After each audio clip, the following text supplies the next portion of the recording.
My own daughter Madison and her husband Vincent locked my sick wife and me in the basement of our Highland Park ranch, screaming, "This property is ours now!" Sitting in that cold darkness, I whispered to Lillian, "Quiet, honey. They don't know what's hidden behind that brick wall." When they finally left, I moved a loose stone and revealed to my wife a secret I'd kept for 44 years. One about my true identity that would destroy everything they thought they knew about the Montgomery name. My name's Preston Montgomery, I'm 67 years old, and let me tell you something. This ranch has been my kingdom for over 4 decades.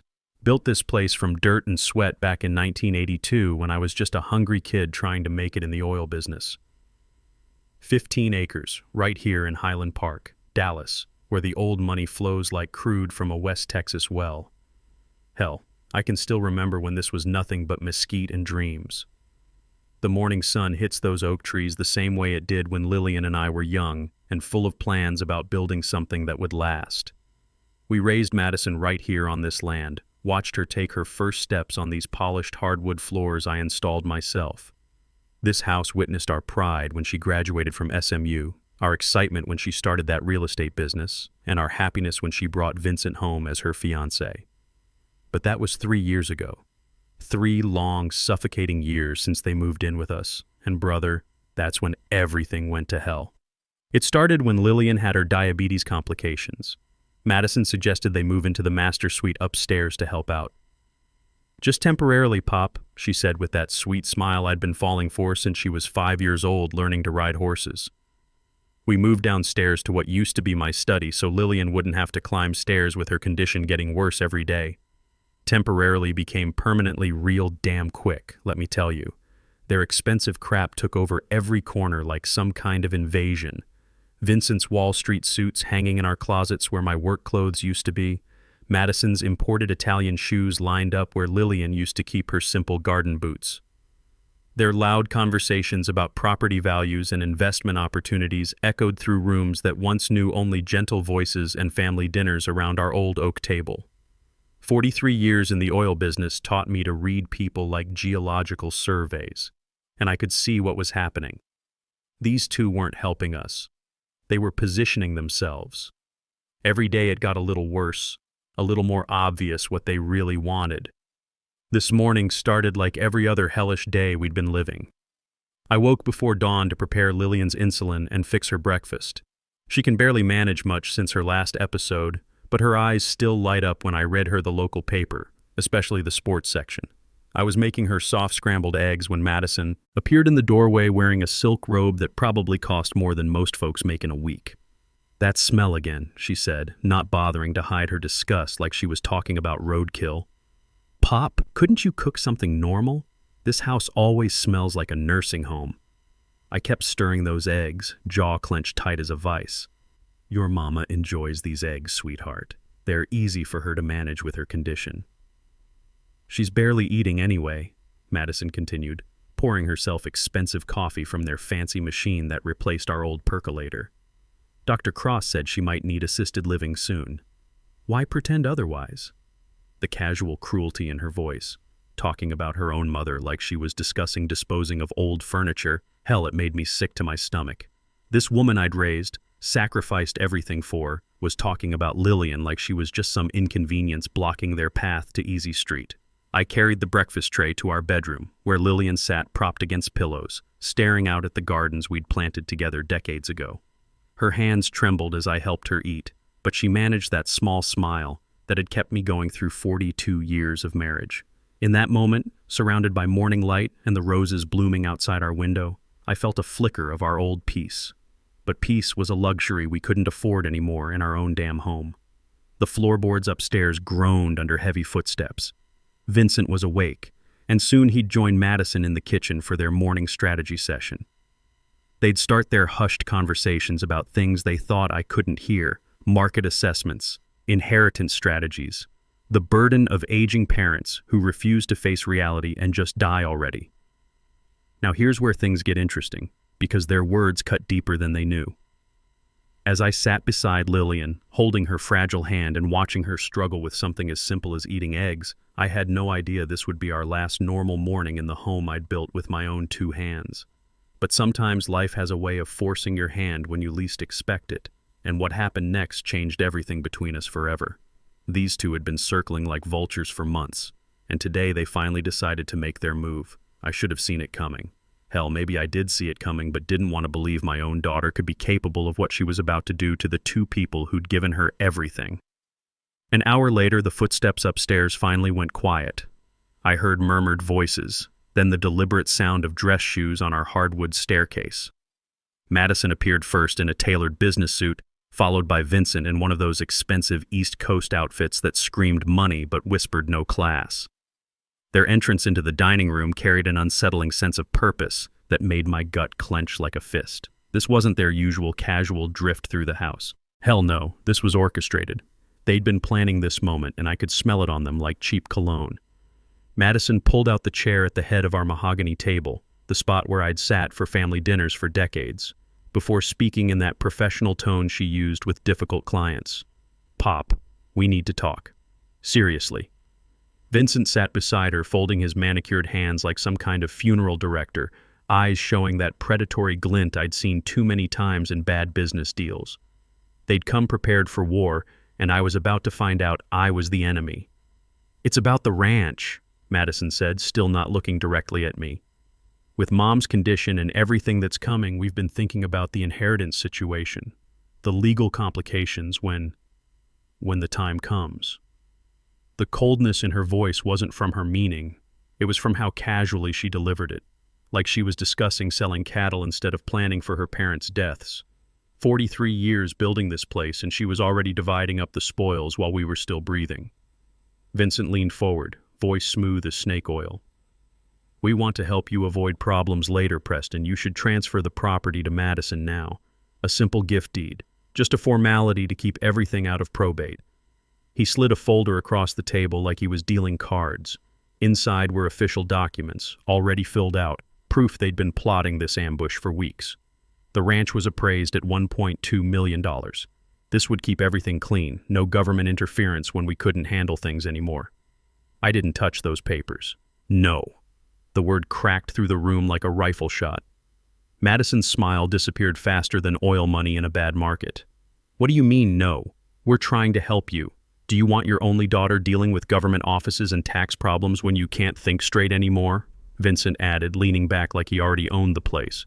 "I understand everything perfectly," I said, holding his gaze, "and that's exactly why the answer is no." Madison's face reddened like a sunburn. "We live here. Take care of you both. Pay for Mom's medications. This is practically our house already." "You live in my house," I corrected. "And I take care of your mother. Always have, always will." Vincent stood up abruptly, his chair scraping against the floor like fingernails on a chalkboard. "Be reasonable, old man. Lillian needs professional care. There's a place called Sunset Manor outside Austin. $4,800 a month, 24-hour staff. You could visit weekends." The betrayal hit me like a sledgehammer to the chest. They'd already researched places, already planned to warehouse us like broken-down equipment they couldn't be bothered to maintain. My wife of 42 years, reduced to a weekend visit schedule. "You want to put us in storage?" I said quietly. "We want what's best for everyone," Madison snapped, and for the first time I saw something ugly in her face that reminded me of her mother-in-law. "You're being selfish, Pop. I have a right to this ranch. I carry the Montgomery name." Something dark flickered in her eyes, something I'd never seen before. The sweet little girl who used to ride horses with me was gone, replaced by this stranger who saw dollar signs where family memories used to be. "Vincent, I'm done arguing with him." Before I could react, Vincent grabbed my arm. At 67, I couldn't match the strength of a 42-year-old man who spent his mornings in expensive gyms instead of doing real work. Madison's right. "Time for some tough love, Preston." "What the hell are you doing?" I shouted as he dragged me toward the basement door. "Taking control of our property," Madison screamed back, her voice echoing off walls that had heard nothing but love for decades. "This ranch is ours now." The basement door slammed shut behind us, the bolt locked with a sound like a coffin closing. In the darkness, only my ragged breathing and Lillian's frightened whimpers remained. We were prisoners in our own damn home. You want to talk about feeling like the world just turned upside down? Try being locked in your own basement by the daughter you raised, the child you sacrificed everything for. The basement felt like a tomb, cold stone walls pressing in around us, and that musty smell of decades-old dampness filling my lungs. The only light came from a thin crack under the door above, casting everything in eerie shadows. Lillian trembled beside me on the rough wooden steps, her breathing shallow and labored in the chilly air. I wrapped my arm around her frail shoulders, feeling how much weight she'd lost since her last hospital stay. "It's going to be all right, sweetheart," I whispered, though the words felt hollow as an empty oil barrel in this concrete prison. "They'll come to their senses." But then I heard the sound that shattered any hope I had left. Car doors slamming, an engine starting, the crunch of gravel as they backed out of our driveway.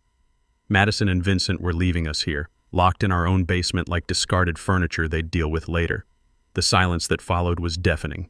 No footsteps above, no voices, just the steady drip of condensation somewhere in the darkness and Lillian's frightened breathing. We were completely alone in the house I'd built with my own 2 hands. Hours crawled by like wounded animals. My legs cramped from sitting on those hard steps, but I didn't dare move far from Lillian. She dozed fitfully against my shoulder, occasionally jerking awake with small sounds of confusion. Each time I smoothed her gray hair and murmured reassurances, I didn't believe myself. This basement hadn't been used for storage in years. Cobwebs draped the corners like funeral shrouds, and empty shelves lined the walls where I used to keep emergency supplies back when Madison was young.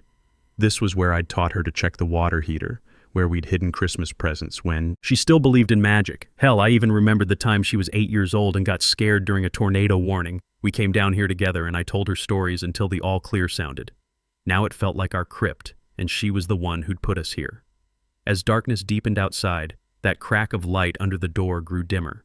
Soon we'd be in complete blackness, and I knew that would send Lillian into a panic. That's when I remembered Maxwell's words from 44 years ago. And brother, those words hit me like lightning. I was 23 when my adoptive father brought me down here, just months after I'd started working the oil fields east of Dallas. He'd been showing me where the main water shutoff was, explaining the electrical panel like any good father would. But then he'd stopped at the far wall, the one made of rough field stone. "Preston," he'd said, his voice unusually serious like he was passing down something sacred. "There's something here you need to know about. Something for the most desperate of times." His weathered hand had pressed against one particular stone. "Your real daddy taught me that a man should always have a final card to play. Promise me you'll remember this place." I'd been young and cocky back then, more interested in building my new life than dwelling on old secrets. The oil business was booming. I had plans bigger than Texas, and I figured whatever Maxwell was talking about was just old-timer paranoia. But now, 44 years later, those words echoed in this basement like gospel truth. Desperate times. If sitting in your own basement, locked up by your own daughter while your sick wife trembles beside you isn't desperate, then I don't know what the hell is. "Lillian, honey, I need to check something," I whispered, helping her lean against the stair railing. "Stay right here. I'll be just a few feet away. I promise." I stood on shaking legs and made my way carefully across the uneven floor. Old furniture loomed like sleeping giants in the gloom. I bumped into a forgotten rocking chair, the one where Lillian used to nurse Madison, and stubbed my toe on a wooden crate, but kept moving toward that back wall. The fieldstone foundation felt rough and cold under my palms, like touching the bones of the house itself. I ran my hands along the surface, searching for anything unusual. Most of the stones were mortared solidly in place, but then my fingers found what I was looking for. One stone was different from the others, moving slightly under pressure like it had been carefully loosened and replaced countless times over the decades. My heart pounded like an oil derrick pumping as I pressed harder, feeling it give way with a soft grinding sound. The stone slid inward, revealing a dark cavity behind it. I reached into the hidden space, my fingers trembling with anticipation and fear. What I found was small, rectangular, and cold to the touch. Carefully, I pulled it out. An old tobacco tin, the kind that was popular when I was a kid. Its surface was tarnished with age, but I could still make out faded letters. "Lucky Strike." "What is it?" Lillian's voice was barely a whisper from across the basement. "I'm not sure yet, sweetheart," I called back, though my pulse was racing like I'd struck oil. "But Maxwell left this here for a reason." I remembered his old toolbox should still be on a shelf near the stairs. I fumbled around until my fingers found it, and inside, miracle of miracles, was a small flashlight that still worked when I clicked it on. Sometimes the old ways are the best ways. Sitting beside Lillian again, I held the tin under the flashlight's weak beam. The lid was stuck tight with age and moisture, but after several attempts, it finally popped open with a soft click. Inside, wrapped in oiled cloth like something precious, were papers, old papers, yellowed with time but still readable. My hands shook as I unfolded the first document under the flashlight beam. It was a birth certificate, but not mine. At least not the one I'd always known. This one bore a name that made my blood freeze colder than a West Texas winter. Theodore Williams, Jr., born in Longview, Texas on the same date as my birthday. Mother's name, Adelaide Williams. Father's name, Theodore Williams, Sr. But as I unfolded the second document, the impossible became undeniable. It was an adoption decree, official, and stamped like a brand on cattle. Theodore Williams, Jr., aged 8 months, adopted by Maxwell Montgomery, a widowed rancher of Highland Park, Dallas. The child's new name, Preston Montgomery. My entire identity, everything I thought I knew about myself, crumbled in that moment like a house built on sand. I wasn't Maxwell's nephew taken in after my parents died in that car accident. The story I'd been told my whole life. I was Theodore Williams, Jr., adopted from complete strangers.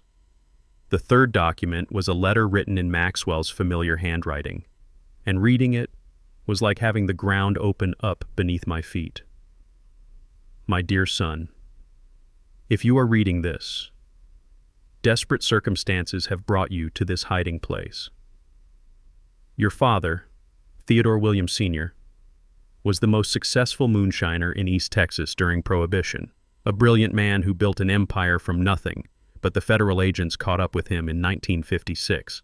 Rather than see his family destroyed by scandal and federal prison, he took his own life in county jail. Your mother Adelaide was left with nothing but shame and a baby whose father's name had become poison in Texas. I had to stop reading. The flashlight beam trembled in my hand as the implications hit me like a gusher blowing out of control. Maxwell's letter continued, and every word was like a nail in Madison's coffin. I offered to adopt you, to give you my name and protection. The Williams name would have followed you like a shadow, closing doors that the Montgomery name opened. Guard this secret, my son. There are those who would use it to destroy everything you've built. Everything. My marriage to Lillian, my acceptance into Dallas society, my business connections in the oil industry, even Madison's pride in our family legacy. All of it was built on a foundation that could crumble if this truth ever came to light. And brother, that's when it hit me like a freight train. Madison had built her entire real estate empire on relationships with Dallas's political elite. Her clients trusted her because they believed she came from respectable Montgomery stock. But she didn't. She was the granddaughter of a bootlegger, and every handshake, every deal, every client relationship was built on that lie. Preston, Lillian's voice was stronger now, concerned. What does it say? The flashlight beam trembled as I watched her face process what she was seeing. Her eyes moved from the birth certificate to the adoption papers, then to Maxwell's letter. I could see the moment understanding dawned, and she looked at me like she was seeing a stranger. Theodore Williams, she whispered. You're not really Preston Montgomery. No, sweetheart, I'm not. The words felt strange on my tongue, but for the first time since this nightmare began, I felt something other than helplessness. I felt power. Above us, floorboards creaked. Heavy footsteps crossed the kitchen. They're coming back, I whispered, quickly gathering the papers and stuffing them back into the tobacco tin. Not a word about this. The bolts scraped and light flooded our dark prison. Madison stood in the doorway, her business suit wrinkled from whatever they'd been doing while we sat in that basement for hours. Vincent appeared behind her, looking down at us like we were stray dogs. Well, Madison asked, her voice dripping with smugness, have you had enough time to think about our offer? I helped Lillian to her feet, feeling how much weaker she'd become. Madison, your mother needs medical attention. The stress, this cold air. Please let me call Dr. Cross. Madison studied us both, clearly weighing her options. A sick mother was the last thing she wanted on her hands. Fine. One call. Make it quick. She handed me her phone, watching as I dialed. But the number I called wasn't Dr. Cross. It was one I'd memorized from a business card I'd kept for years, a lawyer who specialized in complex family disputes. "Sterling and Associates," came the crisp voice. "Yes, this is Preston Montgomery. I need to schedule an urgent consultation regarding some property documents. Can Mr. Sterling see me this afternoon?" Madison relaxed, hearing what sounded like routine legal business. "Certainly, Mr. Montgomery. Mr. Sterling has an opening at 4 p.m. "Perfect. I'll bring all the necessary documentation." 3 hours later, I sat across from Donovan Sterling in his downtown Dallas office. He was a sharp-eyed man in his 50s who'd built his reputation on complex family cases. I'd brought Maxwell's tobacco tin, and now its contents lay spread across his polished desk. Sterling studied everything with the focused intensity of a surgeon. When he finally looked up, there was something predatory in his smile that reminded me of a wildcatter who'd just found oil. "Mr. Montgomery, this is quite remarkable. Your daughter has built her business on relationships with Dallas's political and social elite, correct?" "That's right. Her client list reads like a who's who of Texas politics and old money families." Sterling's smile widened like he'd just won the lottery. "Well, Mr. Williams, I believe we have everything we need." 1 week later, I was reading the morning paper when expensive cars started pulling into our driveway. Donovan Sterling stood on our front porch with another lawyer, both carrying briefcases like they meant business. "Mr. Montgomery," Sterling said, "we have some documents to deliver." Madison appeared, straightening her jacket, obviously curious. Vincent followed, his face already showing concern. "Madison Montgomery?" Sterling asked. "That's right. And you are?" "Donovan Sterling, attorney at law. I represent the actual owner of this property." He opened his briefcase and withdrew a thick envelope. "This is for you." Madison tore it open, and I watched her face transform from confusion to disbelief to pure panic. "Cease and desist order. Property fraud investigation." "What the hell does this mean?" "It means our investigation revealed your deed transfer was fraudulent," Sterling replied calmly. "The notary whose seal appears on your documents died 6 months before the alleged signing date." "But more concerning," Sterling continued, "this raises serious questions about your family's legal standing, questions that might require a full public investigation into your genealogical background, your right to use the Montgomery name in business dealings." Madison went white as a sheet. "What genealogical background? The kind of investigation that makes front-page news in the Dallas Morning News. The kind your business partners read over morning coffee. The kind that raises uncomfortable questions about bloodlines among Dallas's elite families." "You have 30 days to vacate," Sterling concluded, snapping his briefcase shut. As the lawyers left, Madison's hands shook as she pulled out her phone. My clients are going to start asking questions. 3 days later, our living room was packed with people Madison had called in panic. Family, business partners, clients, all wanting answers about the legal threats. But I was ready for them. Standing up from my chair, I walked to the side table where I'd placed Maxwell's tobacco tin, knowing this moment would come. "Madison's right about one thing," I said, opening the tin. "This is about family heritage, but not in the way she thinks." "Pop, don't," Madison warned, panic clear in her voice. "My real name is Theodore Williams, Jr., I continued, holding up the birth certificate. "I was adopted after my biological father, Theodore Williams, Sr., was caught running moonshine during Prohibition and took his own life rather than face federal prison." The room went dead silent. Madison's clients exchanged glances and quietly headed for the door. "Madison built her real estate empire on the Montgomery reputation," I said, my voice growing stronger. "But she's the granddaughter of a bootlegger, and every business relationship is built on that lie." 6 months later, our Highland Park ranch has never felt so peaceful. Madison and Vincent left Dallas the next day, their real estate business collapsing as clients fled. They moved to some small town in Arkansas, and we haven't heard from them since. Lillian's health improved remarkably once the stress left our home. Without their constant tension and demands, my wife found peace that allowed her body to heal. Our neighbor Wesley Parker stops by most afternoons, helping with the ranch work and treating Lillian with genuine respect. I've learned something profound. Family isn't about blood or shared names. It's about love, respect, and genuine care. Madison shared my adopted name for 39 years, but Wesley has shown more family spirit in 6 months than she ever did.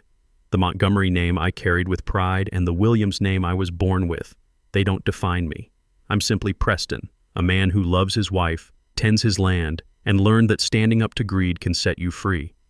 Sometimes the truth we fear most is exactly what we need to find peace.